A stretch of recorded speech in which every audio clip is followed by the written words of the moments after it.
And finally, and it's a tough question, this has been a disastrous election for Democrats at state levels, at the federal level, and obviously the White House. What is the path forward for Democrats to try to show people that they really have their concerns at heart, that they can be their advocates for people who are hurting all across America and who responded to Donald Trump?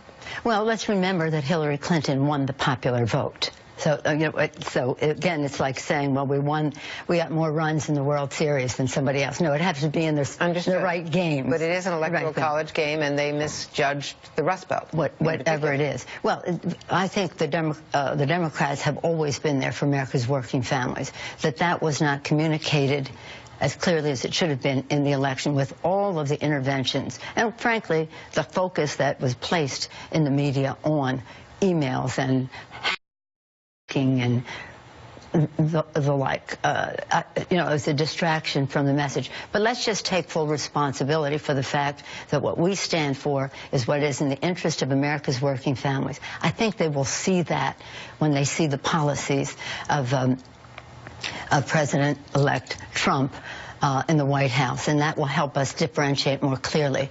But you can be sure that Democrats will never go into an election again without the public understanding very clearly our tradition as well as our look into the future for new opportunities for America's working families. I'm very excited about the opportunity it presents. It's similar to what we had in 05 and 06 when we had a Republican in the White House, and we could make the clear contrast.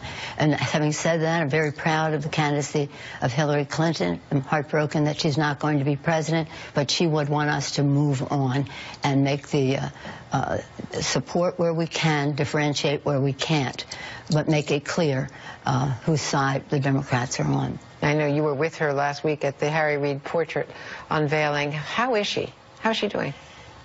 Well, I think that she's been so strong. A couple of days after the election, she spoke very beautifully to our House Democrats to thank them for their support, which they wholeheartedly gave Hillary Clinton. And that was, I've had a conversation by phone. That was the first time I had seen her.